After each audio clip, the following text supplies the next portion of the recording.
Subscribe my channel if you like my video, and please press the bell icon to get my every new notification. The word hat itself gives us a clue as to why hats first began to be worn. It comes from the old Anglo-Saxon word hat, which means to cover. Incidentally, from this same word came the word house and hut.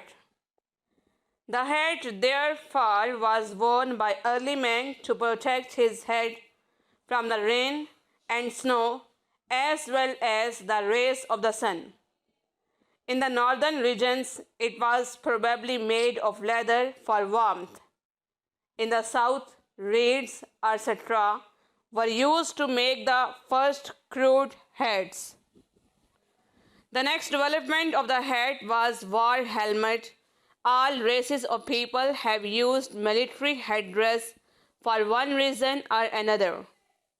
In some cases, it was for protection and was made of metal to guard against swords and arrows.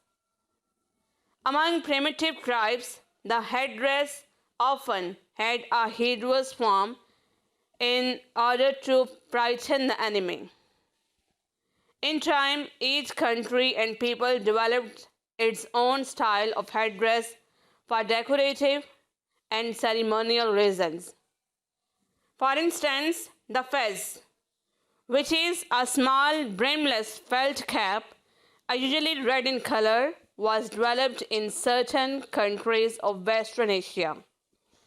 The Arabs developed the turban, which is worn with certain ornaments to indicate ranks. Crowns of kings and queens, as we know, also had symbols of their rank. It wasn't until 500 or 600 years ago that manufacturing of hats as an industry really began. At first, hats were made out of wool. Later on, the fur of the beaver was used to make felt hats.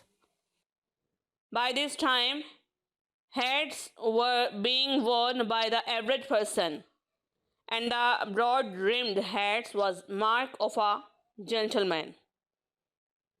A curious use of hats has been for religious and political purposes. Nuns and monks, of course, have their own style of headdress. But did you know that the Puritan followers of Oliver Cromwell wore a special kind of witch hat with a steeple crown? The Quakers, too, proclaimed their faith by wearing hats with very broad brims and very low crowns. Hats have been named after people who first wore them or invented them. The bowler, or after the place where they were first worn, Homburg. The Panama originated in Panama 300 years ago.